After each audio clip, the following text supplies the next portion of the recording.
ആയിട്ടുള്ള ഒരു കാര്യം ഈ കഴിഞ്ഞ ഞായറാഴ്ച ഉണ്ടാവുകയും ചെയ്തു. അത് ഇതിന്റെ കൂട്ടത്തിൽ ഞാനത് പിന്നീട് പറഞ്ഞു പോകാം. അപ്പൊ നമുക്കറിയാം, നമ്മൾ ഇതിൻ്റെ അകത്ത് തുടക്കം മുതലേ പറഞ്ഞു കേട്ടിട്ടുള്ള കാര്യങ്ങളാണ്. മദ്യാസക്തി എന്ന് പറയുന്ന രോഗം നമ്മളിൽ 3 തലങ്ങളിലാണ് ബാധിക്കുന്നത്: ശാരീരികം, മാനസിക, ആത്മീയം. അതിൽ ഞാൻ മനസ്സിലാക്കിയിടത്തോളം, അല്ലെങ്കിൽ ഏയിലൂടെയുള്ള സഞ്ചാരത്തിലൂടെ ഇതിൽ ആദ്യത്തെ തലം ശാരീരികം. അത് നമ്മൾ മദ്യം കഴിക്കാതിരിക്കുന്നതിലൂടെ, മദ്യത്തിൽ നിന്ന് മാറി നിൽക്കുന്നതിലൂടെ നമുക്ക് കൈവരിക്കാൻ കഴിയുന്ന ഒന്നാണ്. അതിന് ഒറ്റ കാര്യം ചെയ്താൽ മതിയാവും: മദ്യത്തിന് മുന്നിൽ ഉള്ള ആ ശക്തിഹീനത, നമ്മളിൽ പറയുന്ന ആദ്യ ഭാഗം, മദ്യത്തിന് മുന്നിലുള്ള ശക്തിഹീനത അംഗീകരിക്കുന്ന, ശരിയായ അർത്ഥത്തിൽ അംഗീകരിക്കുന്ന ഏതൊരു മദ്യാസക്തനെ സംബന്ധിച്ചിടത്തോളം മദ്യത്തിൽ നിന്ന് മാറി നിൽക്കാൻ സാധിക്കും. അത് ഒറ്റയ്ക്ക് പറ്റാത്തതുകൊണ്ട് നമ്മളൊരു കൂട്ടായ്മയിലൂടെ സഞ്ചരിച്ചുകൊണ്ട്, കൂട്ടായ്മയുടെ സഹായത്തോടെ ഏതൊരാൾക്കും മദ്യത്തിൽ നിന്ന് മാറി നിൽക്കാൻ പറ്റും. പിന്നീടുള്ള 2 തലങ്ങളാണ് നമ്മുടെ മാനസിക, ആത്മീയം. ഇത് രണ്ടും പരസ്പരം ചേർന്ന് കിടക്കുന്ന, വളരെ പരസ്പര പൂരകങ്ങളായിട്ടുള്ള 2 തലങ്ങളാണല്ലോ മാനസികവും ആത്മീയവും. അപ്പൊ ആദ്യത്തെ ആ ഒരു തലം, ശാരീരികമായിട്ടുള്ള ആ ഒരു രോഗാവസ്ഥയെ നമ്മൾ മാറ്റി നിർത്തുന്നതിന് മദ്യത്തിൽ നിന്ന് മാറി നിൽക്കുക, അതിന് നമ്മൾ കൂട്ടായ്മ, ഒറ്റയ്ക്ക് ചെയ്യാൻ പറ്റിയല്ല എന്നുള്ളത് നമുക്ക് ബോധ്യപ്പെട്ടതിന്റെ അടിസ്ഥാനത്തിലാണല്ലോ മറ്റൊന്നിന്റെ സഹായം സ്വീകരിക്കുക എന്നുള്ള ആ ഒരു ഉദ്ദേശത്തോടു കൂടി നമ്മൾ കൂട്ടായ്മയിൽ എത്തുകയും കൂട്ടായ്മയിലൂടെ സഞ്ചരിക്കുകയും ചെയ്യുന്നത്. ഇനി അതിന് ശരിക്കും പറഞ്ഞു കഴിഞ്ഞാൽ നമ്മളൊരു വലിയ ഈശ്വര വിശ്വാസമോ, ഒരു ഈശ്വരനിലൂടെയുള്ള അല്ലെങ്കിൽ അത് നമ്മൾ മറ്റൊരു ശക്തിയിലുള്ള കടുത്ത വിശ്വാസമൊന്നും വേണ്ട എന്നുള്ളതാണ് എനിക്ക് തോന്നിയിട്ടുള്ളത്. അതിന് ഈ ശക്തിഹീനത മാത്രം നമുക്ക് അംഗീകരിച്ചു കഴിഞ്ഞാൽ കുടിയിൽ നിന്ന് മാറി നിൽക്കാം. പക്ഷെ മറ്റു 2 തലങ്ങൾ, ആത്മീയം, മാനസികം, ഈ 2 തലങ്ങളിലുള്ള സുഖപ്പെടലിന് അല്ലെ സുബോധാവസ്ഥയ്ക്ക് നമ്മളെക്കാൾ വലിയൊരു ശക്തി, ആ ശക്തിയിലുള്ള നമ്മുടെ ഒരു വിശ്വാസവും, ആ ശക്തിയിൽ നമ്മുടെ ഇച്ഛയും ജീവിതവും വിട്ടുകൊടുക്കുന്ന കാര്യത്തിൽ നമ്മൾ എത്രമാത്രം പുരോഗതി പ്രാപിച്ചിട്ടുണ്ടോ, അതിനെത്രമാത്രം നമ്മൾ സന്നദ്ധമായിട്ടുണ്ടോ, അത് എത്രമാത്രം പ്രാവർത്തികമായിട്ടുണ്ടോ, അതിനനുസരിച്ചിരിക്കും നമ്മുടെ വൈകാരിക തലത്തിലുള്ള ഒരു സുബോധാവസ്ഥ എന്ന് പറയുന്നത്. അപ്പം വൈകാരിക സുബോധാവസ്ഥയെ അളകാക്കാനുള്ള അളവുകോൽ എന്ന് പറഞ്ഞു കഴിഞ്ഞാൽ, ആ വലിയ ശക്തിക്ക് നമ്മുടെ ഇച്ഛയും ജീവിതവും ആ ശക്തിയിലുള്ള പരിപൂർണ വിശ്വാസത്തിലൂടെ എത്രമാത്രം നമ്മൾ വിട്ടുകൊടുത്തിട്ടുണ്ടോ, വിട്ടുകൊടുക്കുന്നുവോ, അതിനനുസരിച്ചായിരിക്കും ഇതിന്റെ വളർച്ച. അതിന്റെ അളവ് കുറവാണെങ്കിൽ വൈകാരിക സുബോധാവസ്ഥയും കുറവായിരിക്കും. അതിന്റെ അളവ് കൂടുതലാണെങ്കിൽ വൈകാരിക സുബോധാവസ്ഥയിലും നമ്മൾ അതിൻ്റെ അകത്ത് നല്ല ശക്തമായിട്ടുള്ള അവസ്ഥയിൽ നിലനിൽക്കും.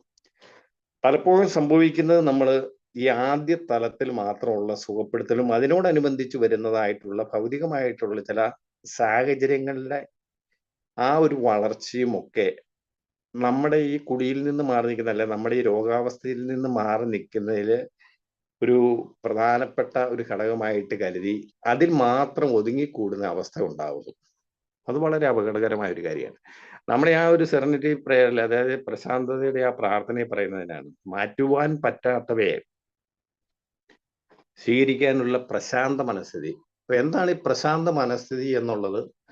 നമ്മുടെ കൂട്ടായ്മ അതിനെക്കുറിച്ച് എന്താണ് പറഞ്ഞിരിക്കുന്നത്? ആ ഒരു മനസ്ഥിതി എന്താണ്? അതൊക്കെ നമ്മുടെ വൈകാരിക തലത്തിന്റെ ഒരു പ്രധാനപ്പെട്ട ഭാഗമാണല്ലോ.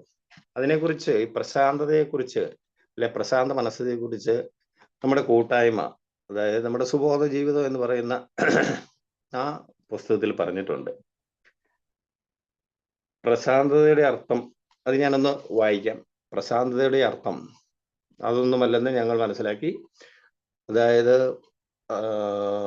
19ാമത്തെ പേജില്, ആന്തരികമായ സമാധാനത്തോടും ശക്തിയോടും കൂടെ തെളിമയാർന്ന കണ്ണുകളോടെ യഥാർത്ഥമായി ലോകത്തെ കാണുന്നതാണ് പ്രശാന്തത എന്ന സത്യം. ഒരു തിരിച്ചറിവായി അത് ഇപ്പോൾ ഞങ്ങളിലേക്ക് കടന്നു വരും. അപ്പൊ ഈ പ്രശാന്തത എന്ന് പറയുന്നത് നമുക്ക് വെറുതെ ഉണ്ടാവുന്നതല്ല, ആന്തരികമായ സമാധാനം. വൈകാരിക തലത്തിലുള്ള വലിയൊരു പുരോഗതിയുടെ ഭാഗമായിട്ട് നമുക്ക് കാലങ്ങൾ കൊണ്ട്, എനിക്കൊക്കെ ഒരു പരിധി വരെയെങ്കിലും എത്തിപ്പെടാൻ കഴിഞ്ഞ ഒന്നാണ് ഈ ആന്തരികമായ സമാധാനവും എന്ന് പറയുന്നത്, അതോടൊപ്പമുള്ള ശക്തിയും. അപ്പൊ ആ ആന്തരികമായ സമാധാനത്തോടും ശക്തിയോടും കൂടെ തെളിമയാർന്ന കണ്ണുകളോടെ യഥാർത്ഥമായി യാഥാർത്ഥ്യ ബോധത്തോടെ ലോകത്തെ കാണാൻ കഴിയുന്നതാണ് പ്രശാന്തത എന്ന് പറഞ്ഞിട്ടുണ്ട്. അപ്പൊ അതൊരു ചെറിയൊരു കാര്യമല്ല. ഒരു ദിവസം കൊണ്ട് നമുക്ക് അതിൻ്റെ അകത്ത് എത്തിപ്പിടിക്കാൻ പറ്റുന്നതല്ല. കുടിയിൽ നിന്ന് മാറി നിൽക്കുന്ന പോലെ, കുടിയിൽ നിന്ന് നമ്മൾ അതിൻ്റെ അകത്ത് നമ്മുടെ ജീവിതത്തിൽ നിന്ന് മാറ്റി നിർത്തുന്ന പോലെ അത്ര എളുപ്പത്തിൽ നമുക്ക് അതിൻ്റെ അകത്തേക്ക് ജീവിതത്തിലേക്ക് കൊണ്ടുവരാൻ പറ്റുന്നതല്ല ആന്തരികമായ സമാധാനം എന്ന് പറയുന്നതും അതിനനുസരിച്ചുള്ള ഒരു ശക്തിയും തെളിമയാർന്ന കണ്ണുകളും. അതിലേക്ക് നമ്മൾ എൻ്റെ അകത്ത് പോകുമ്പോൾ എനിക്കൊക്കെ എൻ്റെ അകത്ത് ഉള്ളൊരു പ്രശ്നം, ഇതൊക്കെ ഞാൻ ഈ ആദ്യകാലത്ത് എത്തിയ സമയത്ത്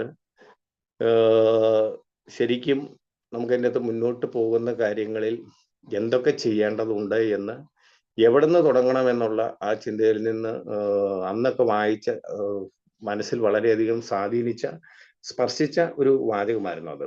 എന്താണ് നമ്മൾ ഈ പറയുന്ന പ്രാർത്ഥനയിൽ പറയുന്ന പ്രശാന്തത, അതിലേക്ക് നമുക്ക് എങ്ങനെ എത്താൻ പറ്റും എന്നുള്ളതിനെ കുറിച്ച്. അതിൽ ഏറ്റവും പ്രധാനമായിട്ട് നമ്മൾ തിരിച്ചറിയേണ്ട ഒരു കാര്യം എന്ന് പറഞ്ഞ, ഒരു മദ്യാസക്ത രോഗി എന്ന് പറഞ്ഞു കഴിഞ്ഞാൽ ഒരു മാനസിക രോഗി കൂടിയാണ്. ഒരു ക്രോണിക് ആൽക്കഹോളിക് എന്ന് പറഞ്ഞു കഴിഞ്ഞാൽ അയാൾ ഒരു മാനസിക രോഗി കൂടിയാണ്. നമ്മളിപ്പം അതിൻ്റെ അകത്ത് നമ്മുടെ ഒരു കാഴ്ചപ്പാടിലൂടെ അല്ലെങ്കിൽ നമ്മൾ അതിൻ്റെ അകത്ത് നിർത്തിയിരിക്കുന്ന ഒരു ചട്ടക്കൂടിലുള്ള അത്തരത്തിലുള്ള ഒരു പ്രാന്തകാരെ അല്ലെങ്കിൽ അതിനെയൊന്നും അല്ല ഉദ്ദേശിക്കുന്നത്. പക്ഷേ ശരിയായ മദ്യാസക്തൻ ഒരു മാനസിക രോഗി കൂടിയാണ്. അപ്പൊ ആ മാനസിക ആരോഗ്യം നമ്മൾ വീണ്ടെടുക്കുക എന്നുള്ളതും വളരെ പ്രധാനപ്പെട്ട ആ ഒരു തിരിച്ചറിവ് ഉണ്ടാവേണ്ടതുണ്ട്. അപ്പൊ നമുക്ക് ഈ മദ്യാസക്തി ജീവിതാവസാനം വരെ, നമ്മുടെ മരണം വരെയും അത് നമ്മളോടൊപ്പം നിലനിൽക്കുന്ന ഒന്നാണ് എന്ന് പറയുന്ന പോലെ തന്നെയാണ് അതിനോടൊപ്പമുള്ള ഈ മാനസിക തലത്തിലുള്ള നമ്മുടെ ആ ഒരു വൈകാരികമായിട്ടുള്ള ഒരു വലിയ സങ്കീർണമായിട്ടുള്ള അവസ്ഥയും. അത് എത്ര കാലം മുന്നോട്ട് പോയാലും നമുക്ക് അതിൻ്റെ അകത്ത് പലപ്പോഴും ഈ മദ്യാസക്തി തലപൊക്കുന്നത് പോലെ തന്നെ ഈ വൈകാരിക തലത്തിലുള്ള ഈ പ്രശ്നങ്ങളും നമുക്ക് അതിൻ്റെ അകത്ത് തലപൊക്കിക്കൊണ്ടിരിക്കും. എൻ്റെയൊക്കെ ജീവിതത്തിൽ എനിക്കത് ശരിക്കും ഞാൻ അത് അനുഭവിച്ച് പോന്നിട്ടുള്ളതാണ്. അതിലേക്കും നമുക്ക് അതിൻ്റെ അകത്ത് ഞാനത് വരാം. അപ്പം ഈ ഒരു അവസ്ഥയൊക്കെ ഇതിൻ്റെ അകത്ത് നിലനിർത്തിക്കൊണ്ട് വേണം നമ്മളെ ഈ കാര്യങ്ങളെ മനസ്സിലാക്കാൻ.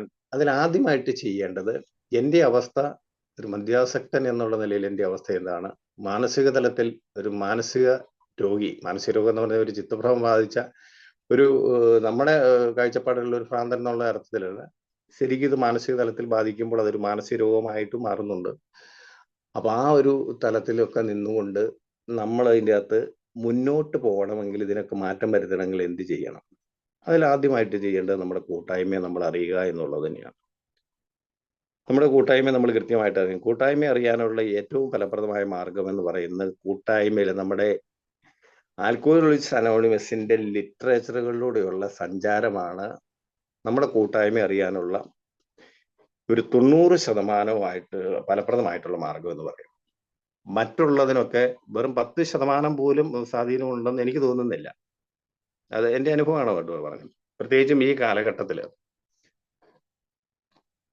അപ്പൊ ആ ഒരു കാര്യം നമ്മൾ മനസ്സിലാക്കണം. ആൽക്കഹോളിക്സ് അനോണിമസിനെ അറിയണം. ആൽക്കഹോളിക്സ് അനോണിമസിനെ അറിയണമെങ്കിൽ ആൽക്കഹോളിക്സ് അനോണിമസിന്റെ ലിറ്ററേച്ചറുകളിൽ കൂടിയുള്ള സഞ്ചാരമാണ് അതിന് ഏറ്റവും അധികം നമ്മളെ സഹായിക്കുന്നത്. ഇനി മറ്റുള്ള ഒരു കാര്യം എന്ന് പറഞ്ഞാൽ നമ്മുടെ ഒരു അവസ്ഥ. അപ്പൊ നമുക്കറിയാലോ, നമ്മൾ കുടിയാണ് മുഖ്യമായ പ്രശ്നം എന്നുള്ള നിലയ്ക്കൊക്കെ ആയിരുന്നു ഞാനും അതിൻ്റെ അകത്ത് എയിലേക്ക് എത്തിയത്. എയിലേക്ക് എത്തി കുടിയിൽ നിന്ന് മാറി നിന്ന് കഴിഞ്ഞപ്പോൾ ഞാൻ മുൻപ് തന്നെ പല മീറ്റിങ്ങുകളും പറഞ്ഞിട്ടുള്ളതാണ്, ഷെയർ ചെയ്തിട്ടുള്ളത്. 2-3 വർഷം കഴിഞ്ഞപ്പോൾ നമ്മുടെ കൂട്ടായ്മയിൽ നിന്ന് ഞാൻ വിട്ടുപോയേ പറ്റുള്ളൂ, അല്ലെങ്കിൽ വിട്ടുപോകണം എന്ന് എനിക്ക് മനസ്സിലായി. അല്ലെങ്കിൽ എനിക്ക് നിലനിൽക്കാൻ ഒരു തരത്തിലും പറ്റാത്ത അവസ്ഥയിലായിരുന്നു. കുടിക്കുന്നില്ലായിരുന്നു, കുറേ അധികം കാര്യങ്ങൾ ശരിപ്പെടുത്തിയിരുന്നു. പക്ഷെ എനിക്ക് അതിൻ്റെ അകത്ത് നമ്മൾ പറഞ്ഞ പ്രശാന്തത, ആന്തരികമായ സമാധാനം, അത് ശരിയായ അർത്ഥത്തിൽ അല്ലെങ്കിൽ അത് ശരിയായ രീതിയിൽ അനുഭവിക്കാൻ കഴിയുന്ന തരത്തിലേക്ക് എൻ്റെ വൈകാരിക തലം എത്തിയിരുന്നില്ല, അല്ലെ മാനസിക തലം എത്തിയിരുന്നില്ല. എന്തുകൊണ്ട് എന്നുള്ളത് അവിടെ ചിന്തിച്ചു. എന്തുകൊണ്ട് എനിക്ക് ഞാൻ കൂട്ടായ്മയിൽ എത്തിയിട്ടും കുടിയിൽ നിന്ന്, അപ്പം നമുക്കറിയാമല്ലോ, നമ്മൾ പണ്ടും പറഞ്ഞ് കേട്ടിട്ടുള്ള കാര്യം, കൂട്ടായ്മയിൽ എത്തിയ കാലം വരെ നമ്മൾ പറഞ്ഞു കേട്ടിട്ടുള്ളതാണ്, കുടിക്കാത്ത കുടിയന്റെ മാനസികാവസ്ഥ എന്ന് പറയുന്നത് ഏറ്റവും ദയനീയമായിട്ടുള്ള പരിതാപകരമായിട്ടുള്ള ഒരു മാനസികാവസ്ഥയായിരിക്കും.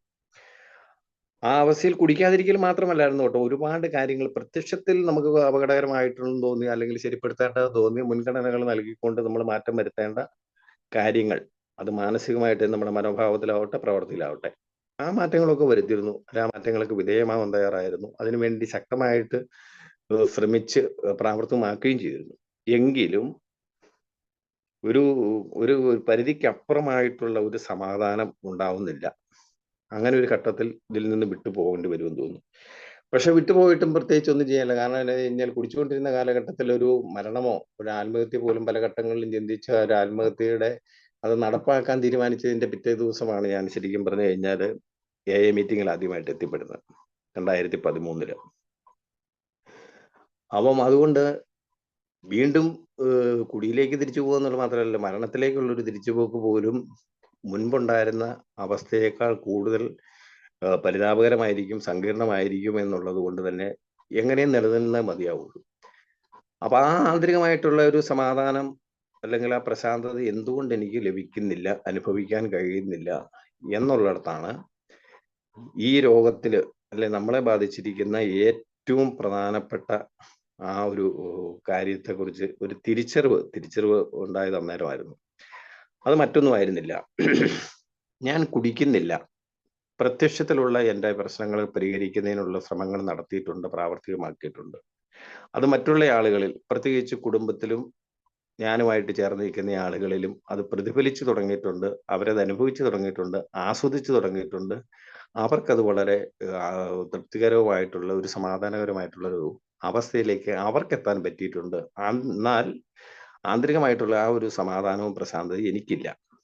അതിന്റെ കാരണം പരിശോധിച്ചപ്പോഴാണ് നമ്മുടെ കൂട്ടായ്മ പറയുന്ന ഒരു വലിയ വളരെ പ്രധാനപ്പെട്ട ഒരു കാര്യം എൻ്റെ വൈകാരിക സുബോധാവസ്ഥയ്ക്ക് ആന്തരികമായ സമാധാനത്തിന് തടസ്സം നിൽക്കുന്നതായിട്ട് കണ്ടു.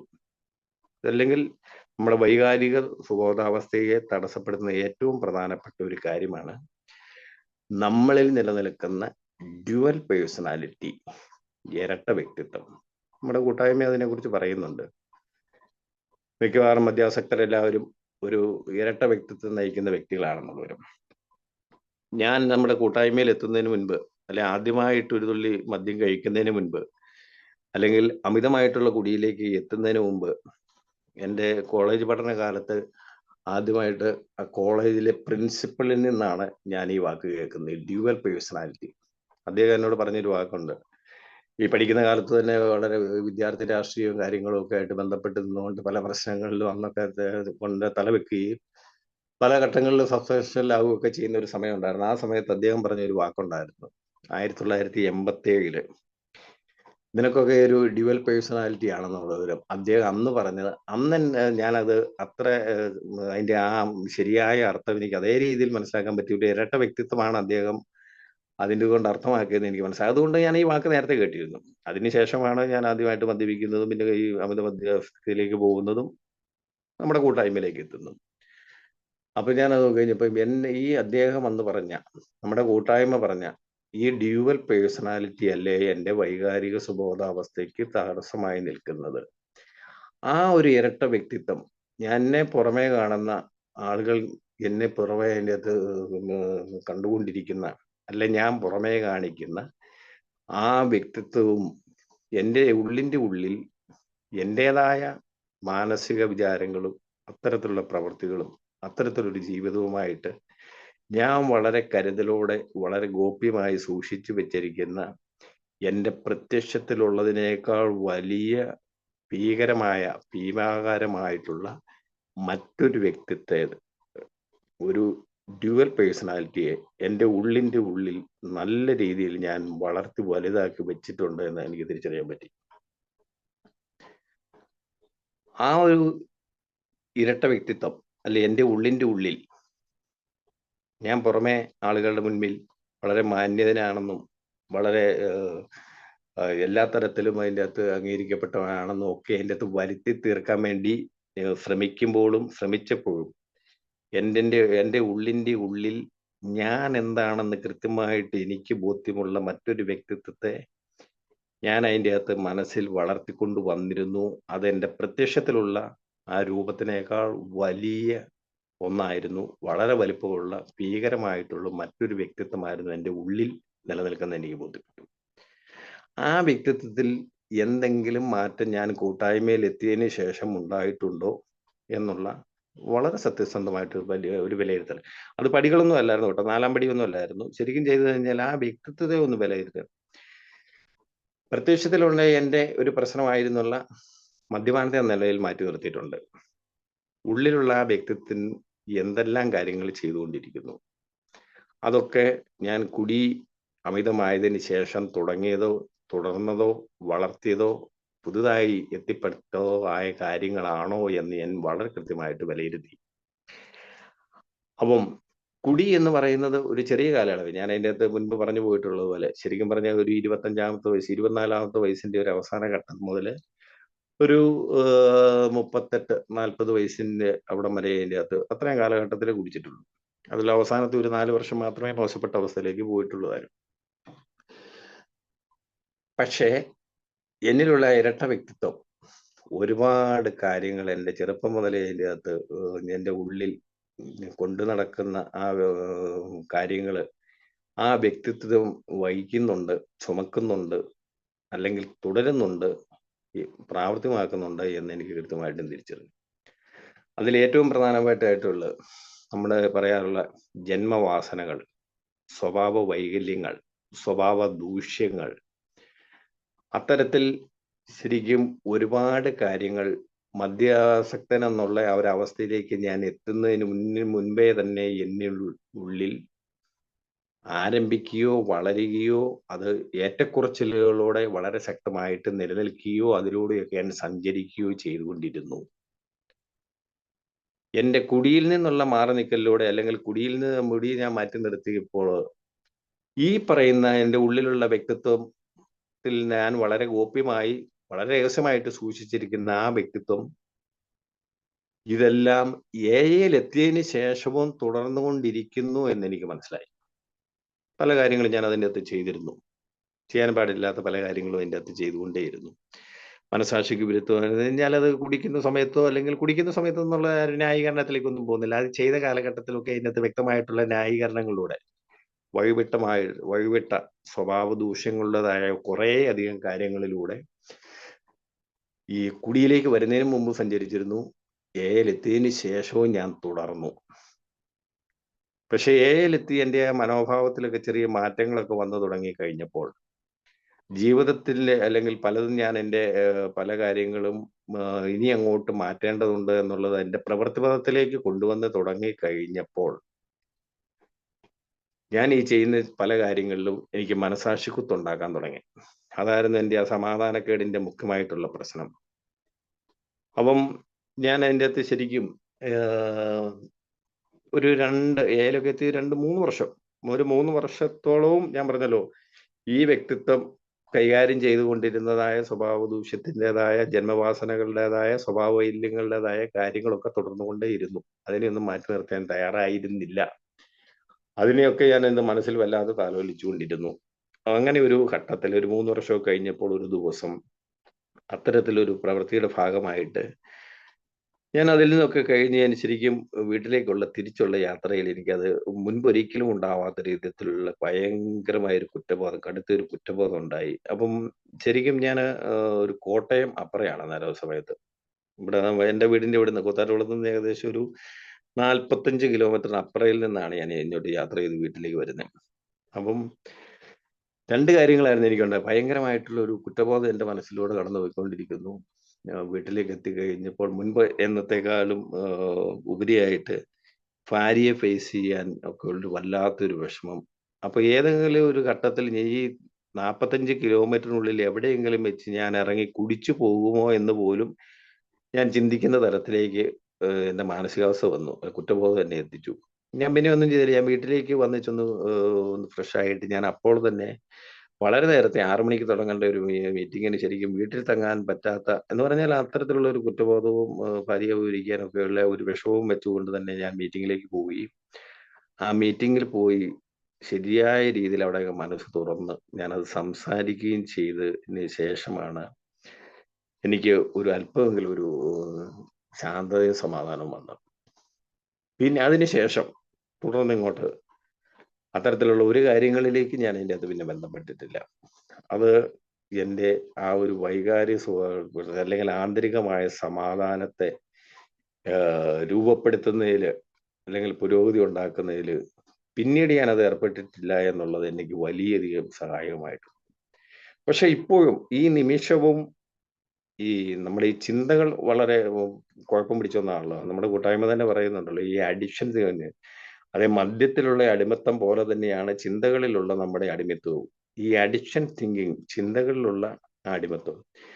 ആ കാലഘട്ടത്തിൽ മദ്യത്തിന്റെ ഏറ്റവും സുന്ദരമായ രീതിയിലുള്ള ഉപയോഗവും ആസ്വദിച്ച് നമ്മൾ കുടിച്ചതുമായിട്ടുള്ള അവസരങ്ങളെ ഇപ്പോഴും മനസ്സിലിട്ട് താലോലിക്കുകയും ആ ഓർമ്മകൾ വളരെ സുന്ദരമായിട്ട് നമ്മൾ നിലനിർത്തുകയും ചെയ്യുന്ന ആളുകൾ എന്നുള്ള നിലയ്ക്ക് എൻ്റെ ഇത്തരത്തിലുള്ള ആ ഒരു ചില സംഭവങ്ങളെയും കാലഘട്ടത്തെയും ആ അവസരങ്ങളെയും ഒക്കെ വീണ്ടും വീണ്ടും എൻ്റെ ചിന്തയിലേക്ക് കൊണ്ടുവരികയും ആ ചിന്തകളിലൂടെയുള്ള ഒരു സഞ്ചാരവും അല്ലെങ്കിൽ അത്തരത്തിലുള്ള സ്വഭാവ വൈകല്യത്തിൻ്റെതായിട്ടുള്ള സ്വഭാവ ദൂഷ്യത്തിൻ്റെതായിട്ടുള്ള ചിന്തകളിൽ ഒരു അടിമത്വം ഒരു പരിധിവരെയെങ്കിലും ചിന്തകളിൽ, ഇപ്പം പ്രവൃത്തികളില്ല, ഞാൻ പറഞ്ഞല്ലോ അന്ന് ആ സംഭവിച്ചതിന് ശേഷം ഒരു 3 വർഷത്തിന് എത്തി 3 വർഷത്തിന് ശേഷം ആ ഉണ്ടായ ഒരു കുറ്റബോധവും അതിനെ തുടർന്നുണ്ടായ എൻ്റെ ഒരു മീറ്റിംഗിലെ ഷെയറിങ്ങിന് ശേഷം ഞാൻ അത് ഇത്തരത്തിലുള്ള പ്രവർത്തികളിലേക്ക് പോയിട്ടില്ല.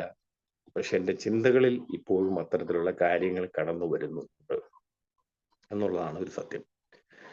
അത് നമ്മൾ ഈ പറഞ്ഞ പോലെ മദ്യത്തെ മാറ്റി നിർത്തുന്നതിന് വേണ്ടി, അല്ലെങ്കിൽ മദ്യത്തെ നമ്മൾ കൂട്ടായ്മ പറയുന്നതിനനുസരിച്ച് 24 മണിക്കൂർ പദ്ധതിയുടെ ഭാഗമായിട്ട് എങ്ങനെ മാറ്റി നിർത്തുന്നു അതേ രീതിയിൽ തന്നെ നമ്മൾ ഇതിനെയും മാറ്റി നിർത്തേണ്ടതായിട്ടുണ്ട് എന്നെനിക്കത് ബോധ്യപ്പെട്ടിട്ടുണ്ട്.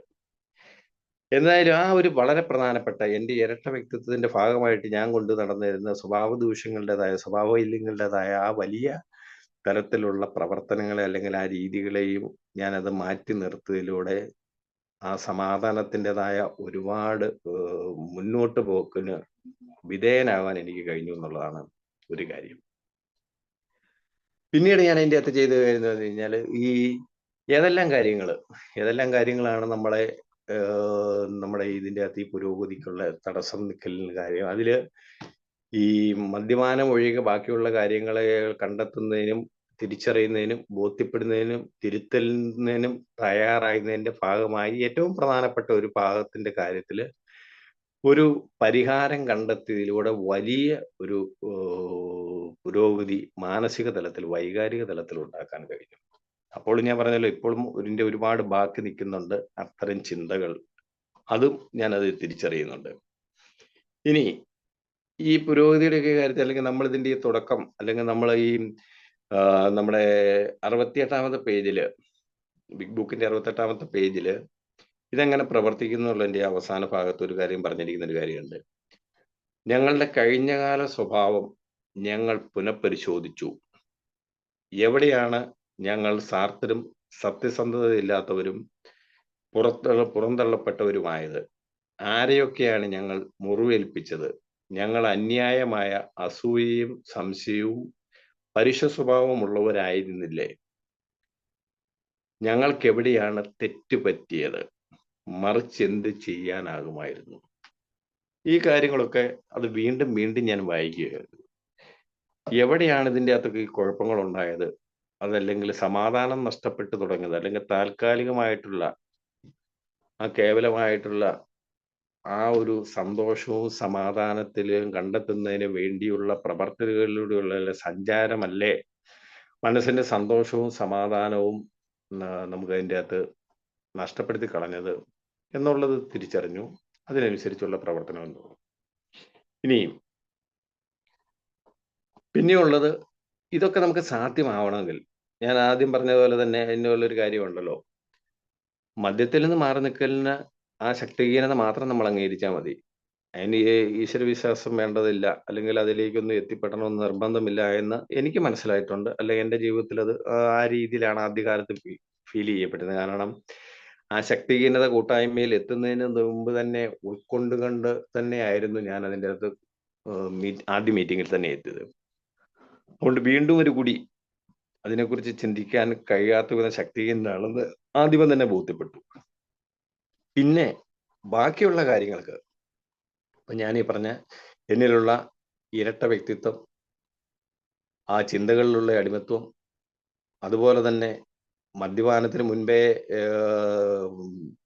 ജന്മനാ ഉള്ള, അല്ലെങ്കിൽ ബാല്യകൗമാര കാലങ്ങളിൽ, അല്ലെങ്കിൽ ഒരു വ്യക്തിത്വ രൂപീകരണത്തിലേക്ക് ശരിയായ അർത്ഥത്തിൽ എത്തുന്ന ആ കാലഘട്ടത്തിൽ എന്നിൽ ചേക്കേറിയ അല്ലെ കടന്നുകൂടിയ ഉണ്ടായിരുന്ന വളർന്നു വന്ന വിവിധ തരത്തിലുള്ള പ്രശ്നങ്ങൾ, ആ പ്രശ്നങ്ങൾ എൻ്റെ വൈകാരികമായിട്ടുള്ള ആത്മീയമായിട്ടുള്ള പുരോഗതിയെയും അല്ലെങ്കിൽ ആ രണ്ട് തലത്തിലുള്ള രോഗാവസ്ഥയെയും ഗുരുതരമാക്കുന്നതിന് പ്രധാന കാരണമാണ് എന്നുള്ള തിരിച്ചറിവും ബോധ്യവും. അതിന് മദ്യപാനം എന്ന് പറയുന്നത് ഒരു ചെറിയ പ്രേരകശക്തിയായിട്ട് നിന്നു എന്നുള്ളതിനപ്പുറത്തേക്കൊന്നും സംഭവിച്ചില്ല. ഇതൊക്കെ അതിനു മുൻപ് തന്നെ ഉണ്ടായിരുന്ന കാര്യങ്ങളാണ്. അതിനെ മാറ്റി നിർത്തണമെങ്കിൽ നമ്മളെക്കാൾ വലിയൊരു ശക്തി, ആ ശക്തിയിലുള്ള ഒരു വിശ്വാസം ഉണ്ടായേ പറ്റൂ. ആദ്യകാലത്ത് വിശ്വാസത്തിന്റെ കാര്യത്തിൽ പ്രശ്നമുണ്ട്. ഞാൻ ഒരിക്കലും ഒരു കാലഘട്ടത്തിലും ഞാൻ പറഞ്ഞല്ലോ, വിദ്യാർത്ഥി രാഷ്ട്രീയമോ അല്ലെങ്കിൽ അതിനനുസരിച്ചുള്ള ആശയങ്ങളുടെ ഒരു സഹചാരിയോ ഒക്കെ ആയിട്ട് മാറിയെങ്കിൽ പോലും ഒരു കാലഘട്ടത്തിലും ഞാനൊരു നിരീശ്വരവാദിയായിരുന്നില്ല. ഈശ്വരവിശ്വാസം അന്നും ഇന്നും ഉണ്ടായിരുന്നു. അമിതമായിട്ടുള്ള മദ്യപാനത്തിലേക്ക് എത്തിയ സമയത്ത് അതിൻ്റെ അകത്ത് ഈശ്വരവിശ്വാസം കുറയുകയോ നഷ്ടപ്പെട്ടുകയോ ചെയ്തിരുന്നുള്ള ഒരു വസ്തുത മാത്രമായിരുന്നു.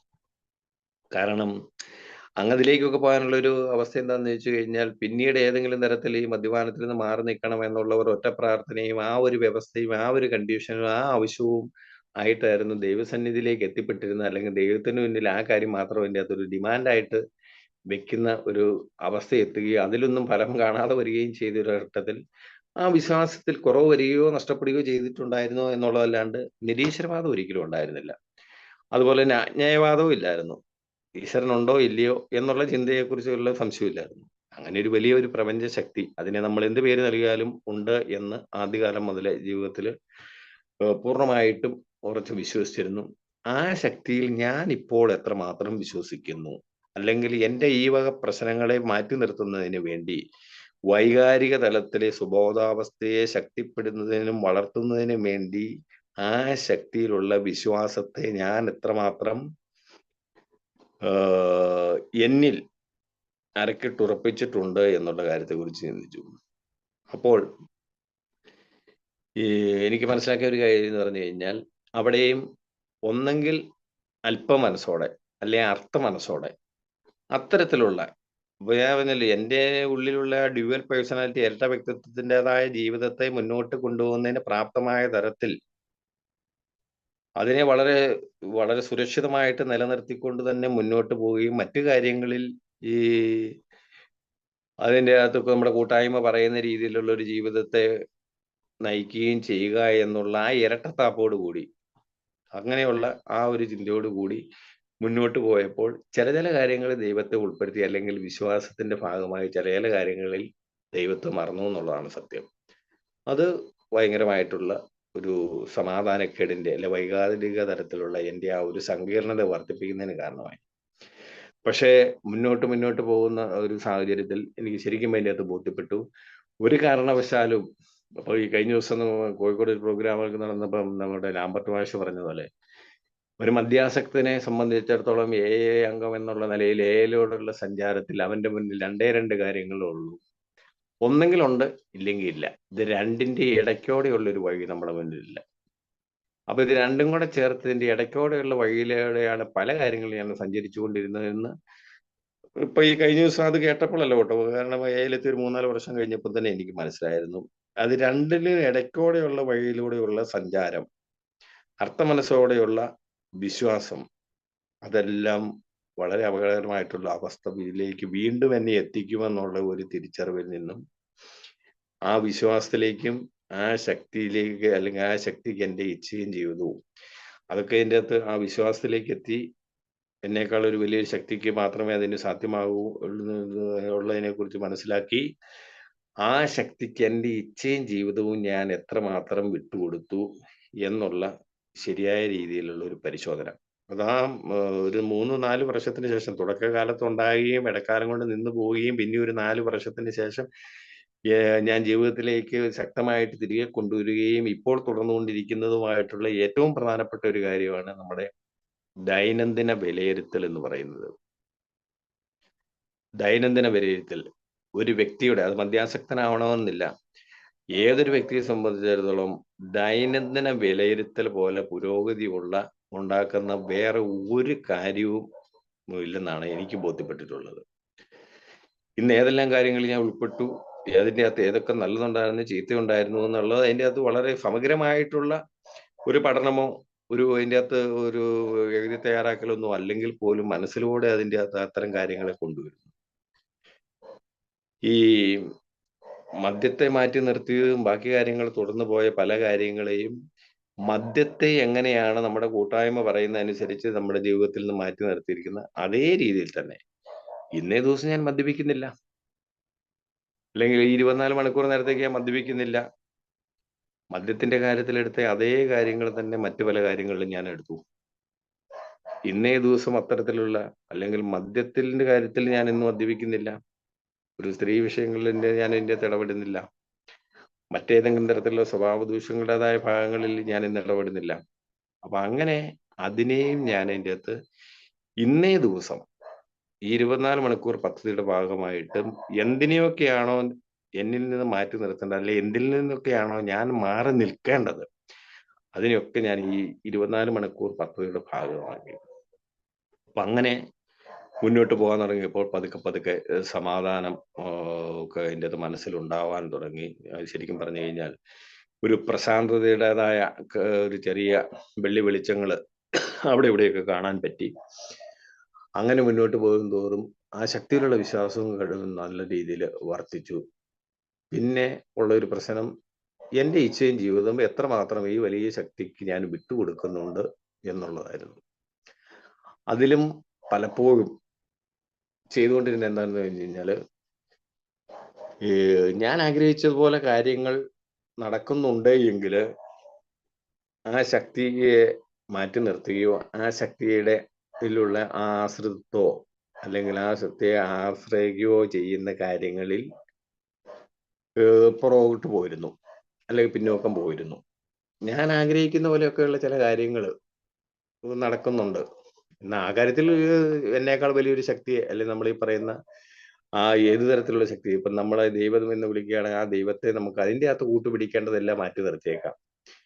എന്നെ കൊണ്ട് അപ്രാപ്യമായ ദുഷ്കരമായിട്ടുള്ള കാര്യങ്ങളിൽ അദ്ദേഹത്തിന്റെ കൂട്ട്, അദ്ദേഹത്തിലുള്ള ആ ഒരു സമർപ്പണവും ആശ്രിതത്വവും ഉപയോഗിച്ചേക്കാം എന്നുള്ള ഇരട്ടത്താപ്പ് ആ കാര്യത്തിൽ ചെയ്തിരുന്നു. അവിടെയും അത് അപകടകരമാണെന്ന് ബോധ്യമായി. അപ്പൊ അവിടെയും അപ്പൊ അത്തരം ഒരു കാര്യങ്ങളിലൊക്കെ ചിന്തിച്ചു പോകുന്ന സമയത്താണ് നമ്മുടെ കൂട്ടായ്മ പറയുന്ന മറ്റൊരു കാര്യവും ബോധ്യപ്പെടുന്നത്. മനുഷ്യസാധ്യമായിട്ടുള്ള ഒന്നും ദൈവം നമുക്ക് വേണ്ടി ചെയ്യല. നമ്മുടെ കൂട്ടായ്മ പറയുന്നത് വളരെ പ്രധാനപ്പെട്ട, എൻ്റെ മനസ്സിനെ അതുപോലെ സ്പർശിച്ച ഒരു കാര്യമായിരുന്നു അത്. അപ്പൊ മനുഷ്യന് സ്വന്തമായിട്ടുള്ള നിലയ്ക്ക് ചെയ്യാവുന്നതായ ഒരു കാര്യങ്ങളും നമുക്ക് വേണ്ടി ദൈവം നമ്മൾ ചെയ്തു തരിക, നമ്മൾ തന്നെ ചെയ്തേ പറ്റുള്ളൂ.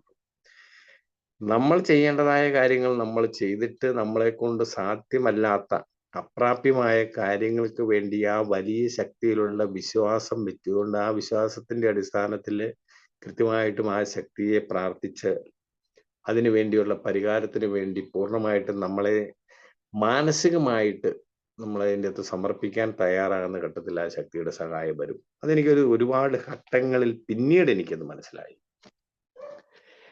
ഇപ്പൊ ഇന്ന് ശരിക്കും പറഞ്ഞു കഴിഞ്ഞാൽ ഇതിൻ്റെ അകത്ത് ഈ വൈകാരിക തലത്തിലുള്ള ആ ഒരു വളർച്ചയുടെ കാര്യത്തിൽ ഒരു വലിയ ശക്തിയിലുള്ള വിശ്വാസം, അത് നല്ല നിലയിൽ എനിക്ക് ഇതിൻ്റെ അകത്ത് വളർത്തിയെടുക്കാൻ കഴിഞ്ഞു, നിലനിർത്താൻ കഴിയുന്നു. എൻ്റെ ഇച്ഛയും ജീവിതവും ആ ശക്തിയിൽ വിട്ടുകൊടുക്കുക എന്നുള്ളത് ചെറിയ ഒരളവിൽ, ഞാൻ മുൻപ് പറഞ്ഞതുപോലെ ഞാൻ ഇതിൻ്റെ അകത്ത് 12 പടികളും അടിച്ചു കൊടുക്കുക, അതിൻ്റെ അകത്ത് നമ്മുടെ കൂട്ടായ്മ പറയുന്ന പോലെ അല്ലാത്ത രീതിയിലും അതിൻ്റെ അകത്ത് എല്ലാ തലത്തിലും അതുപോലെ പ്രാവർത്തികമാക്കിയിട്ടുള്ള ഒരു വ്യക്തിയെ അല്ല, അത് ഞാൻ മുൻപ് പറഞ്ഞിട്ടുള്ളതാണ്. അതിലെ കുറെ ഭാഗങ്ങളിലൂടെ എൻ്റെ അകത്ത് സഞ്ചരിക്കുകയും കടന്നു പോവുകയും ചെയ്തിട്ടുള്ളൂ. അത് തന്നെ എന്നിൽ ഉണ്ടാക്കിയിരിക്കുന്ന ആ മാറ്റവും വളർച്ചയും എന്ന് പറഞ്ഞാൽ ഞാൻ ഭൗതികമായിട്ടുള്ള അർത്ഥത്തിലല്ല, അതും ഉണ്ടായിട്ടുണ്ട്. ആ ഭൗതികമായിട്ടുള്ള ഒരു വളർച്ചയും അതിൻ്റെ അകത്ത് പ്രാധാന്യവും നമ്മൾ കൊടുക്കുന്നില്ല. അപ്പം ആ ഒരു മാറ്റം നന്നായിട്ട് അനുഭവിച്ചറിഞ്ഞിട്ടുണ്ട്. പക്ഷെ അതൊരു ചെറിയ അളവിൽ ഞാൻ ചെയ്തപ്പോൾ മാത്രം.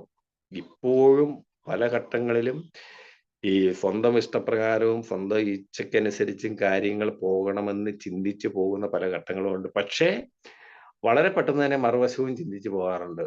അങ്ങനെ ചെയ്യാൻ പാടില്ലല്ലോ, അതുകൊണ്ട് തന്നെ രാവിലെ തന്നെ ഈ പ്രാർത്ഥനയ്ക്കൊക്കെ ശേഷം ഇന്നേ ദിവസം സംഭവിക്കുന്ന കാര്യങ്ങൾ അത് എന്ത് തന്നെയാണെങ്കിലും അത് എൻ്റെ ഇച്ഛയ്ക്ക് അനുസരിച്ചുള്ളതാണെങ്കിലും അല്ലെങ്കിലും അതിനെ പൂർണ്ണമായിട്ട് ഉൾക്കൊള്ളാൻ കഴിയുന്ന ഒരു മാനസികാവസ്ഥ എനിക്ക് ഉണ്ടാക്കി തരണേ എന്ന് മനസ്സിൽ അതിൻ്റെ അകത്തൊരു പ്രാർത്ഥനയായിട്ട് തന്നെ ആ വലിയ ശക്തിയുടെ മുന്നിൽ സമർപ്പിച്ചുകൊണ്ടാണ് ഒരു ദിവസം തുടങ്ങുന്നത്. അതുകൊണ്ട് തന്നെ പലപ്പോഴും അതിൻ്റെ അകത്ത് നെഗറ്റീവായിട്ടോ അല്ലെങ്കിൽ നമ്മൾ പ്രതീക്ഷിച്ചതുപോലെ അതുകൊണ്ട് തന്നെ അതിൻ്റെ അത് അമിതമായിട്ട് ഇന്ന ഇന്ന രീതിയിൽ കാര്യങ്ങൾ പോകണമെന്നുള്ള ചിന്തയും വരാറില്ല. ഇനി അങ്ങനെ വിപരീതമായിട്ട് സംഭവിച്ചാൽ പോലും ആ ശക്തിയുടെ തീരുമാനം ഈ രീതിയിൽ നടക്കണമെന്നായിരുന്നു എന്ന് ഉൾക്കൊള്ളാനും മനസ്സിലാക്കാനും തിരിച്ചറിയാനും കഴിയുന്ന ഒരു മാനസിക തലത്തിലേക്ക് വൈകാരിക തലത്തിലേക്ക് എത്താൻ കഴിഞ്ഞു എന്നുള്ളതാണ് മറ്റൊരു പ്രധാനപ്പെട്ട കാര്യം എന്ന് പറയുന്നത്. ഇനി ഈ മദ്യാസക്തി എന്ന് പറയുന്ന രോഗത്തില് പോലെ തന്നെ നമ്മുടെ വൈകാരിക തലത്തിലുള്ള ആ പ്രശ്നങ്ങളും വൈകാരിക സ്വബോധാവസ്ഥയുടെ കാര്യത്തില് ആ തലത്തിലുള്ള നമ്മുടെ ഒരു പോരായ്മ എന്ന് പറഞ്ഞാൽ ഏറ്റവും സെൻസിറ്റീവ് ആയിട്ടുള്ളൊരു മാനസികാവസ്ഥയാണല്ലോ നമുക്കുള്ളത്. ഇത് പലപ്പോഴും തലപൊക്കും. എൻ്റെ ജീവിതത്തിൽ ഇതുണ്ടായിട്ടുണ്ട്. ഈ കഴിഞ്ഞ ദിവസവും അത്തരത്തിലുള്ള കാര്യം എന്ന് കഴിഞ്ഞാൽ ഞാൻ മുൻപൊക്കെ ഷെയർ ചെയ്ത് പോയിട്ടുള്ളത് പോലെ അമിതമായിട്ടുള്ള മദ്യാസക്തി അല്ലെ മദ്യപാനം എന്നെ ഏതെല്ലാം മേഖലകളിൽ ഞാൻ ബന്ധപ്പെട്ടിരുന്നു അവിടെ നിന്നെല്ലാം എന്നെ മാറ്റി നിർത്തിയിട്ടുണ്ട്, പുറന്തള്ളിയിട്ടുണ്ട്, അത്തരത്തിൽ അപമാനിതനായിട്ടുണ്ട്, അല്ല എല്ലാ രീതിയിലും ഒറ്റപ്പെടുത്തുന്ന ഒരു ഘട്ടം ഉണ്ടായിട്ടുണ്ട്. പക്ഷേ നമ്മുടെ കൂട്ടായ്മയിലൂടെയുള്ള സഞ്ചാരത്തിന്റെ ആദ്യ കാലഘട്ടത്തിൽ തന്നെ 2-3 വർഷത്തിനുള്ളിൽ തന്നെ ഞാൻ ഏതെല്ലാം മേഖലകളിൽ എവിടെ നിന്നെല്ലാം മാറ്റി നിർത്തപ്പെട്ടിരുന്നു അതേ മേഖലകൾക്ക് തന്നെ അല്ലെങ്കിൽ അതിനേക്കാൾ അപ്പുറമായിട്ടുള്ള ഒരുപാട് കാര്യങ്ങളിലേക്ക് ഞാൻ അതിൻ്റെ പുറകെ ചെല്ലാതെ തന്നെ നമ്മളെ തേടി അത് എത്തുന്ന തലത്തിലേക്ക് ഈ കാര്യങ്ങൾ മാറിയിരുന്നു. എൻ്റെ ജീവിതത്തിൽ അതനുസരിച്ചുള്ള മാറ്റങ്ങൾ വന്നിരുന്നു. അത് മറ്റുള്ളവർക്ക് ബോധ്യപ്പെട്ടതിന്റെ അടിസ്ഥാനത്തിൽ ആ കാര്യങ്ങളിലേക്കൊക്കെ ഞാൻ ഉൾപ്പെട്ടിരുന്നു. പക്ഷെ പിന്നീട് അതിൻ്റെ അകത്ത് കൂടുതൽ അത് ഉത്തരവാദിത്വപരമായിട്ടുള്ള പല കാര്യങ്ങളിലേക്കൊക്കെ വരുന്നപ്പോൾ അതിന്റെ ഒരു ചെറിയൊരു അപകടാവസ്ഥയും ഞാൻ മനസ്സിലാക്കിയിരുന്നു.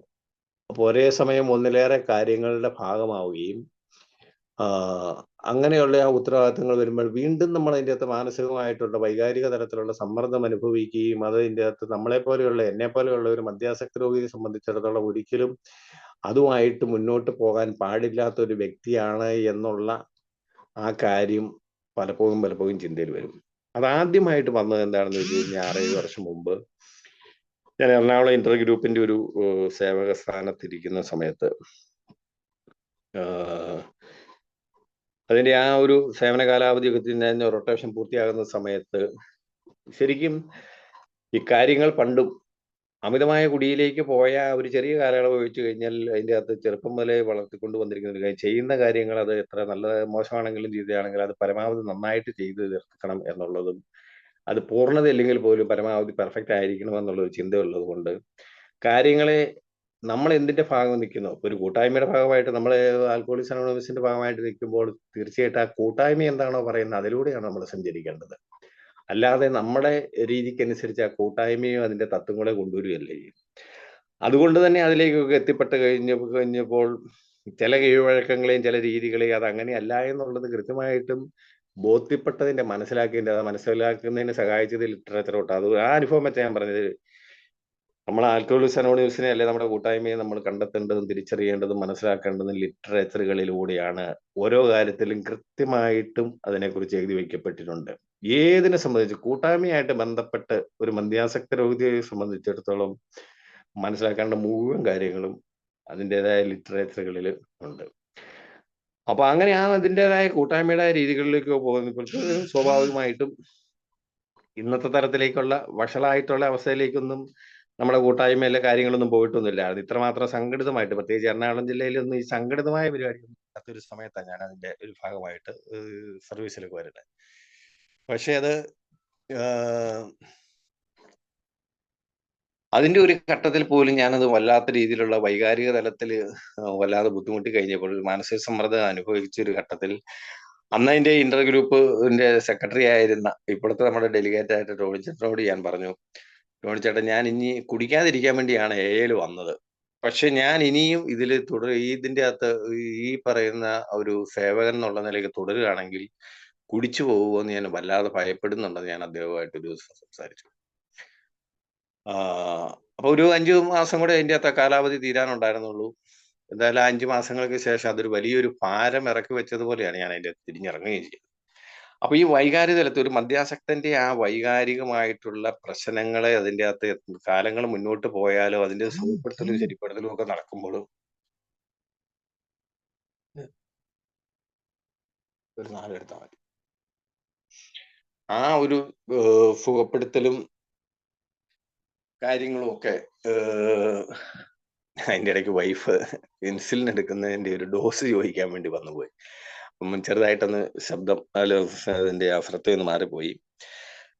അപ്പം പിന്നീട് പല ഘട്ടങ്ങളിലും ഇത്തരത്തിലുള്ള വൈകാരികമായിട്ടുള്ള ഈ സമ്മർദ്ദങ്ങളുടെ ഭാഗമാകാൻ നമുക്ക് പാടില്ല എന്ന് പിന്നീട് പല ഘട്ടങ്ങളിലും ബോധ്യപ്പെട്ടു. ആ ഒരു ബോധ്യപ്പെടൽ കുറച്ചുകൂടെ നമുക്ക് ഇതിന്റെ അകത്ത് മനസ്സിലാക്കി തരുന്ന രീതിയിലായിരുന്നു കഴിഞ്ഞ ഞായറാഴ്ച കോഴിക്കോട് നമ്മുടെ ലാംബർട്ട് മാഷിന്റെ ആയിട്ട് ബന്ധപ്പെട്ട ഈ പടികളുടെ ഒരു പ്രോഗ്രാം അവിടെ നടന്നുകൊണ്ടിരിക്കുന്നത്. അതിന്റെ ഒരു മുഖ്യ സംഘാടകനായിട്ടുള്ള പ്രമോദ് ചേട്ടനൊക്കെ ഇതിന്റെ അകത്ത് ഇരിപ്പുണ്ടല്ലോ. അതില് നമ്മളെ മീറ്റിങ്ങിൽ പങ്കെടുക്കുന്ന പല ആളുകളെയും കഴിഞ്ഞ ഒരു 3 മാസക്കാലമായിട്ട് അവിടെ വെച്ച് കാണാനും പറ്റുന്നുണ്ട്. അവിടെ വെച്ച് മാഷ് പറഞ്ഞ ഒരു സംഭവം അതെന്റെ മനസ്സിനെ വല്ലാതെ സ്ട്രൈക്ക് ചെയ്തു. അല്ലെ എന്റെ ജീവിതാനുഭവങ്ങളുമായിട്ട് വല്ലാതെ ചേർന്ന് പോകുന്ന ഒരു കാര്യമാണ്. അദ്ദേഹം പറഞ്ഞ വേറൊന്നുമല്ല. അദ്ദേഹം ഒരു കോളേജ് അധ്യാപകനായിരുന്നു. അല്ല മറ്റൊരു എ അംഗത്തെക്കുറിച്ച് പറഞ്ഞ നല്ലൊരു കാര്യത്തെക്കുറിച്ച് നല്ലൊരു കാര്യം ഒരു നല്ല കാരൻ പറഞ്ഞതായതുകൊണ്ടും അത് എന്റെ ജീവിതത്തെ സ്വാധീനിച്ച ഒരു അനുഭവമായതുകൊണ്ടും ഞാനത് പങ്കുവെച്ചു പോവുകയാണ്. അദ്ദേഹം പറഞ്ഞൊരു കാര്യം അദ്ദേഹം പഠിപ്പിച്ചുകൊണ്ടിരുന്ന കോളേജിന്റെ പ്രിൻസിപ്പളായിട്ട് താൽക്കാലികമായിട്ട് ചുമതലയേൽക്കാൻ മാനേജ്മെന്റ് അദ്ദേഹത്തെ തെരഞ്ഞെടുത്ത ഒരു ഘട്ടമുണ്ടായിരുന്നു. ആ ഒരു ഘട്ടത്തിൽ പക്വത വന്ന ഇരുത്തം വന്ന അതല്ലെങ്കിൽ ഏത് തരത്തിലുള്ള പൊസിഷനിലേക്കോ അല്ലെ പദവികളിലേക്കോ അക്കാദമിക തലത്തിലേക്കോ ഒക്കെ നമ്മൾ ഉയർന്നിട്ടുണ്ടെങ്കിലും അടിസ്ഥാനപരമായിട്ട് ഞാനൊരു മദ്യാസക്ത രോഗിയാണെന്നും ആ ഒരു തിരിച്ചറിവും അത്തരത്തിലുള്ള ഒരു വൈകാരിക അവസ്ഥ നിലനിർത്തിക്കൊണ്ട് വഹിച്ചുകൊണ്ട് പോകുന്ന ഒരാളെന്ന നിലയിൽ കൃത്യമായ ഒരു ബോധ്യപ്പെടലുള്ളത് കൊണ്ടും മാഷ് അതിന്റെ അകത്ത് ആ പ്രിൻസിപ്പൽ സ്ഥാനം നിഷേധിച്ചു എന്ന് പറഞ്ഞത്. കാരണം അത്രയും ഉത്തരവാദിത്തപ്പെട്ടമായ ഒരു കാര്യം ഏറ്റെടുക്കാൻ പറ്റുന്ന ഒരു വൈകാരിക തലം മാനസിക തലം ഉള്ള ആളല്ല മാഷ് എന്ന് അദ്ദേഹത്തിന് ബോധ്യപ്പെട്ടത് എന്നുള്ളത് കൊണ്ട് അദ്ദേഹം അത് വേണ്ടെന്ന് വെച്ചതാണ്. എങ്കിലും പിന്നെ അതൊന്ന് ഒരു ഘട്ടത്തിൽ അത് നിവൃത്തിയില്ലാതെ ഒഴിവാക്കാൻ പറ്റാത്ത രീതിയിൽ ഒരു മാനേജ്മെന്റ് സ്ഥാപനമാണെന്നുള്ള നിലയിൽ ചെറിയൊരു കാലയളവിലേക്ക് അദ്ദേഹം അത് വഹിക്കുകയും അത് ഉണ്ടാക്കിയ ചില നെഗറ്റീവ് ഇമ്പാക്റ്റുകളെ കുറിച്ചും അദ്ദേഹം പറയുകയും ചെയ്തു. അപ്പം ഈ പറഞ്ഞു വന്നത് നമ്മള് സമാനമായിട്ടുള്ള അനുഭവങ്ങൾ എനിക്കും അതിൻ്റെ അകത്ത് ഉണ്ടായി. ഞാൻ അന്നേ ദിവസം അവിടെ ആ മീറ്റിങ്ങിൽ പങ്കെടുത്തുകൊണ്ടിരുന്നപ്പോൾ ഈ ഫോണൊക്കെ സൈലന്റിൽ ഇട്ടൊക്കെയാണ് ഞാൻ സാധാരണ രീതിയിൽ എയുടെ ഒരു മീറ്റിംഗ്. എന്റെ എയുടെ അല്ല എയിൽ നിന്നും പഠിച്ച അത്തരം കാര്യങ്ങൾ ഞാൻ മറ്റ് പരിപാടികളൊക്കെ ആയിട്ട് മീറ്റിങ്ങിൽ വന്നാലും ഞാൻ അതിൻ്റെ അകത്ത് ഒരിക്കലും അത് ഇരിക്കുന്ന ആളുകൾക്ക് ഒരു അസ്വസ്ഥത ഉണ്ടാക്കുന്ന ബുദ്ധിമുട്ടുണ്ടാകുന്ന രീതിയിൽ ഫോണൊന്നും സൗണ്ട് മോഡിൽ ഇടാറില്ല. സൈലന്റ് മോഡിൽ ഇട്ടിരുന്നു. അപ്പൊ ഇവിടുത്തെ എന്റെ മുനിസിപ്പാലിറ്റിയിൽ ഉള്ള ഒരു കൗൺസിലർ ഒരു 5 പ്രാവശ്യം എന്നെ ഫോൺ ചെയ്തു. ഒരു 2-3 പ്രാവശ്യം തുടർച്ചയായിട്ട് ഇത് വിളിച്ചപ്പോഴത്തേനും എനിക്ക് അവിടെ അസ്വസ്ഥതയും ചെറിയൊരു ദേഷ്യവും ഒക്കെ ഉണ്ടായിരുന്നു. എന്തായാലും മീറ്റിംഗ് കഴിഞ്ഞ ഉടൻ തന്നെ ഞാൻ അവരെ തിരിച്ചു വിളിച്ചു. തിരിച്ചു വിളിക്കുക മാത്രമല്ല അത്യാവശ്യം അവരോട് ഞാൻ വളരെ പരുഷമായിട്ട് സംസാരിക്കുകയും ചെയ്തു. പരുഷമായിട്ട് സംസാരിക്കുകയും ചെയ്ത് കഴിഞ്ഞപ്പോൾ വേറൊന്നും ആയിരുന്നില്ല. ഈ വരാനിരിക്കുന്ന ഒരു മുനിസിപ്പൽ തെരഞ്ഞെടുപ്പുമായിട്ട് ബന്ധപ്പെട്ട് ഒരു വാർഡിന്റെ ചുമതല ഉള്ള ഒരാളായിരുന്നു. അതുമായിട്ട് ബന്ധപ്പെട്ട ആ ചുമതലക്കാരൻ എന്നുള്ള ചില കാര്യങ്ങളിലേക്ക് അദ്ദേഹം ചില കാര്യങ്ങൾ സംസാരിക്കാൻ വേണ്ടിയാണ്. അദ്ദേഹമല്ല, ഒരു വനിതയായിരുന്നു കൗൺസിലർ. അവര് സംസാരിക്കാൻ വേണ്ടിയാണ് വിളിച്ചത്. ഞാനൊരു മദ്യാസക്തനാണെന്നോ എയിലാണെന്നോ കോഴിക്കോടാണെന്നോ പടികളുമായിട്ട് ബന്ധപ്പെട്ട ഒരു പ്രോഗ്രാമിൽ അതിന്റെ അകത്ത് അറ്റൻഡ് ചെയ്യാണ്. ഇതൊന്നും അവർക്കറിയത്തില്ലായിരുന്നു. ഇതൊക്കെ എനിക്ക് മാത്രമേ അറിയാവുള്ളൂ. പക്ഷെ എന്റെ ആ വൈകാരികമായിട്ടുള്ള ആ ഒരു എന്താ പറയുന്നത് ആ സെൻസിറ്റീവ് ആയിട്ടുള്ള ആ മനസ്ഥിതി അവിടെ ശക്തമായിട്ട് പ്രവർത്തിച്ചു. ഞാൻ അവരോട് വളരെ ഇതായിട്ട് സംസാരിച്ചു. തിരിച്ചുള്ള യാത്രയില് എനിക്ക് അതിന്റെ തോന്നി ഞാനിത് എവിടെയാണെന്നോ അല്ലെങ്കിൽ ഞാനിങ്ങനെ ഒരാളാണെന്നോ ഒന്നും ഇവർക്കൊന്നും അറിയത്തില്ലല്ലോ. ഞാനത് കുറച്ചുകൂടെ ഇതായിട്ട് അതിനെ കാണുകയും പ്രതികരിക്കുകയും ചെയ്യേണ്ടതായിരുന്നു എന്നെനിക്ക് തോന്നി. അപ്പോഴാണ് മാഷ് പറഞ്ഞ ഒരു കാര്യത്തില് കാരണം ചില ഉത്തരവാദിത്തങ്ങൾ ഏറ്റെടുക്കാൻ അല്ലെങ്കിൽ അത് കുറച്ച് പാലിച്ചതാണ് എങ്കിൽ അത് നമ്മളെ മാനസിക സമ്മർദ്ദത്തിനും സംഘർഷത്തിലേക്കും എത്തിക്കുമെങ്കിൽ നമ്മുടെ വൈകാരിക സുബോധാവസ്ഥയെ പ്രതികൂലമായി ബാധിക്കുമെങ്കിൽ അത്തരം കാര്യങ്ങളിൽ നിന്ന് നമ്മൾ കൃത്യമായിട്ടുള്ള ആ തിരിച്ചറിവോടുകൂടി വിട്ടു നിൽക്കണം, മാറി നിൽക്കണം എന്നുള്ള അദ്ദേഹത്തിന്റെ ആ വാക്കുകൾ അത് വളരെ പ്രധാനപ്പെട്ടതാണല്ലോ എന്ന് എനിക്ക് എന്തായാലും മനസ്സിലായി. എന്നാലും ഞാൻ തിരിച്ചു വന്നതിന് ശേഷം അതിന്റെ ഉത്തരവാദിത്തപ്പെട്ട ആളുകളെ ബന്ധപ്പെട്ടിട്ട് പറഞ്ഞു, എനിക്ക് അതിന്റെ അകത്ത് വീട്ടില് പ്രത്യേകിച്ച് ഈ അടുത്ത കാലത്തൊക്കെ ആയിട്ട് വൈഫിന് ചില ആരോഗ്യ പ്രശ്നങ്ങളൊക്കെ ഉള്ളത് കൊണ്ട് വൈഫും അതിന്റെ അകത്ത് 2-3 മാസത്തേക്ക് അവധിയൊക്കെ എടുത്തിരിക്കാം, വീട്ടിൽ നിന്നും അധികം അങ്ങനെ മാറി നിൽക്കുന്ന സാഹചര്യങ്ങളില്ല. ആ ഒരു കാരണം പറഞ്ഞുകൊണ്ട് ഞാൻ അതിന്റെ അകത്ത് ഈ ഉത്തരവാദിത്തത്തിൽ തന്നെ ഒഴിവാക്കി തരണം എന്നുള്ള കാര്യം ഞാൻ രേഖാമൂലം അറിയിക്കുകയും ചെയ്തു. അപ്പം അത് ഞാൻ പറയാൻ കാരണം ഞാൻ ഇതിന്റെ അകത്തൊരു സംഭവമാണെന്നോ അല്ലെങ്കിൽ ഇതിന്റെ ഉത്തരവാദിത്വം വഹിക്കുന്ന ആളാണെന്നോ അല്ലെങ്കിൽ ഇത് ഈ നാളെ ഇതിന്റെ അകത്ത് ഇതിന്റെയൊക്കെ ഒരു ഭാഗമായിട്ട് വലിയ കക്ഷിയായിട്ട് ഇതിന്റെ ഏഹ് ഭാവി ഭാഗതയെ നിർണ്ണയിക്കുന്ന ആളാണെന്നുള്ള അർത്ഥത്തിലൊന്നുമല്ല. എന്നെപ്പോലുള്ള ഒരു മദ്യാസക്ത രോഗിക്ക് വൈകാരിക തലത്തിൽ ഇത്തരം കാര്യങ്ങളെ ചുമന്നുകൊണ്ട് അല്ലെങ്കിൽ അതുമായിട്ട് മുന്നോട്ട് പോകാൻ പറ്റാത്ത മാനസികാവസ്ഥയുള്ള ആളാണ്. അതെന്റെ വൈകാരിക സ്വഭാവാവസ്ഥയെ വളരെ പ്രതികൂലമായിട്ട് ബാധിക്കുമെന്നുള്ള കൃത്യമായ ബോധ്യത്തിന്റെ അനുഭവം ഉള്ളത് കൊണ്ട് തന്നെ അത്തരം കാര്യങ്ങളിൽ നിന്ന് നമ്മൾ വളരെ കരുതലോടെ വിട്ടു നിൽക്കണം എന്നുള്ള ആ ഒരു തിരിച്ചറിവും കൂടി ഉണ്ടാക്കിയ ഒരു ദിവസമായിരുന്നു കഴിഞ്ഞ ദിവസം എന്ന് പറയുന്നത്. അപ്പം ഇത് നമ്മൾ ഈ 12 വർഷങ്ങൾക്ക് ശേഷം അതല്ലെങ്കിൽ ഇതിന്റെ ഈ കൂട്ടായ്മയിൽ കുറെയൊക്കെ കാര്യങ്ങളൊക്കെ പ്രാവർത്തികമാക്കിക്കൊണ്ട് സഞ്ചരിക്കാൻ തുടങ്ങിയ കഴിഞ്ഞ ഒരു 5-6 വർഷമായിട്ടുള്ള ആ ഒരു കാലഘട്ടത്തിന് ശേഷം ഇപ്പോഴും ഇതൊക്കെ അതിൻ്റെ അകത്ത് തലപൊക്കുന്നു. അതാണ് നമ്മൾ തിരിച്ചറിഞ്ഞു പോകേണ്ടത്. അപ്പം ഇന്നലെ അപ്പോൾ അവിടെയൊക്കെ നമ്മൾ ചിന്തിച്ചു പോകേണ്ട ഒരു കാര്യം, അല്ലെ എന്റെ മനസ്സിലൂടെ വന്നു പോകാറുള്ള കാര്യം, ഇന്നലകളിലെ മീറ്റിങ്ങുകളോ അല്ലെങ്കിൽ ഇന്നത്തെ 12-ാം പടി പ്രവർത്തനമൊന്നും എന്റെ ഇന്നത്തെ സുബോധാവസ്ഥയെ നിലനിർത്താൻ സഹായിക്കുന്നില്ല. ഇന്നലകളിൽ ഞാൻ എത്രമാത്രം മീറ്റിങ്ങുകളിൽ പങ്കെടുത്തു, ഈ സന്ദേശം എത്രമാത്രം അല്ലെങ്കിൽ എത്ര നൂറുകണക്കിന് ആളുകളിലേക്ക് എത്തിച്ചോ എന്നുള്ളതൊന്നും എന്റെ ഇന്നത്തെ സുബോധാവസ്ഥയെ നിലനിർത്താൻ ഒരു കാരണവശാലും സഹായിക്കില്ല എന്ന് നമ്മുടെ കൂട്ടായ്മ പറയുന്നുണ്ട്. അപ്പൊ എത്ര കാലം മുന്നോട്ട് സഞ്ചരിച്ചാലും മദ്യാസക്തി എന്ന് പറയുന്ന രോഗവും എന്റെ ജീവിതത്തിൽ മദ്യാസക്തിയോ മദ്യപാനമോ തുടങ്ങുന്നതിന് മുണ്ടായിരുന്ന ജന്മവാസകളിലെ ഏറ്റക്കുറച്ചിലുകളും അത് പൂർണ്ണമായിട്ട് ഒന്നും അതിൻ്റെ അകത്ത് എനിക്ക് ഇല്ലാതാക്കി കളയാൻ പറ്റിയില്ല. മദ്യത്തെ എങ്ങനെ നിയന്ത്രിച്ച് നിർത്തുന്നു, മദ്യാസക്ത രോഗത്തെ നമ്മൾ എങ്ങനെ കരുതലോടെ നേരിടുന്നു എന്നല്ല, കരുതലോടെ നമ്മൾ അതിൻ്റെ അകത്ത് കൈകാര്യം ചെയ്യുന്നോ, നേരിടുന്നു എന്ന് ഒരിക്കലും പറയാൻ പാടില്ല, എങ്ങനെ കരുതലോടെ നമ്മൾ കൈകാര്യം ചെയ്യുന്നു അതേ രീതിയിലൂടെ തന്നെ നമ്മുടെ വൈകാരിക തലങ്ങളെയും ഈ പറയുന്ന നമ്മുടെ മദ്യപാനം ഒഴികെയുള്ള നമ്മളിൽ നിന്നും മാറ്റി നിർത്തേണ്ട, അകറ്റി നിർത്തേണ്ട, വിട്ടുകളയേണ്ട മറ്റ് പ്രശ്നങ്ങളെയും നമ്മൾ കൈകാര്യം ചെയ്യേണ്ടതുണ്ട് എന്നുള്ള ഒരു തിരിച്ചറിവും കൂടി കഴിഞ്ഞ ദിവസം ഉണ്ടാവുകയാണ് ചെയ്തത്. അപ്പം ഇതെല്ലാം വെച്ചുകൊണ്ടാണ് ശരിക്കും ഞാൻ അതിൻ്റെ അകത്ത് ഈ വൈകാരിക തലത്തെക്കുറിച്ചുള്ള ഒരു സംസാരമാവട്ടെ എന്നുള്ള നിലയ്ക്ക് പറഞ്ഞത്. അത് സംസാരിച്ചു വന്നു കഴിഞ്ഞപ്പോൾ അല്പം മുന്നോട്ട് പോയിട്ടുണ്ട്. എന്തായാലും ഒരു കാര്യം നമുക്ക് അതിൻ്റെ അകത്ത് ഒരിക്കൽ കൂടി ഓർമ്മപ്പെടുത്തിക്കൊണ്ട്, അല്ല നമുക്ക് അതിൻ്റെ മനസ്സിൽ ശക്തമായി ഉറപ്പിച്ചുകൊണ്ട്, നമ്മളൊക്കെ അതിൻ്റെ അകത്ത് കൂട്ടായ്മയുടെ ഭാഗമായി ഒരു രോഗത്തിന്റെ വാഹകരെന്നുള്ള നിലയ്ക്ക് നിലനിൽക്കുമ്പോഴും നമ്മുടെ കൂട്ടായ്മ പറയുന്ന ഒരേ ഒരു കാര്യം, അതിനുവേണ്ടി ആയിരിക്കണമല്ലോ നമ്മളൊക്കെ നിലനിൽക്കേണ്ടത് എന്ന് ഒരു ഓർമ്മപ്പെടുത്തൽ നമുക്ക് എല്ലാവർക്കും ഉണ്ടാവട്ടെ എന്നുള്ള നിലയ്ക്ക് ആ കാര്യം കൂടെ സൂചിപ്പിച്ചുകൊണ്ട് നമ്മുടെ കൂട്ടായ്മ പറയുന്നത്, കൂട്ടായ്മയ്ക്ക് ഒരേ ഒരൊറ്റ ലക്ഷ്യമേ ഉള്ളൂ, അത് മദ്യാസക്തി എന്ന് പറയുന്ന രോഗത്തിൽ പെട്ട് നട്ടം തിരിയുന്ന ആളുകളെ ആ രോഗാവസ്ഥയിൽ നിന്ന് മോചിതരാക്കുകയും അത്തരത്തിലുള്ള ആളുകൾക്ക് ആ സന്ദേശം എത്തിച്ചു കൊടുത്തുകൊണ്ട് അവരെ അതിൻ്റെ അകത്ത് ഈ രോഗത്തിൽ നിന്നും കരകയറാൻ സഹായിക്കുകയും ചെയ്യുക എന്ന് പറയുന്ന ഒരേ ഒരു ലക്ഷ്യം, മദ്യാസക്തരായിട്ടുള്ള ആളുകൾ കഷ്ടപ്പെട്ടുകൊണ്ടിരിക്കുന്ന ആ അവസ്ഥയിൽ നിന്ന് മാറി നിൽക്കാൻ സഹായിക്കുകയും അത്തരത്തിലുള്ള ആളുകൾക്ക് ഈ സന്ദേശം എത്തിച്ചു കൊടുക്കുക എന്ന് പറയുന്ന ഒരേ ഒരു ലക്ഷ്യം മാത്രമേ നമ്മുടെ കൂട്ടായ്മയ്ക്കുള്ളൂ.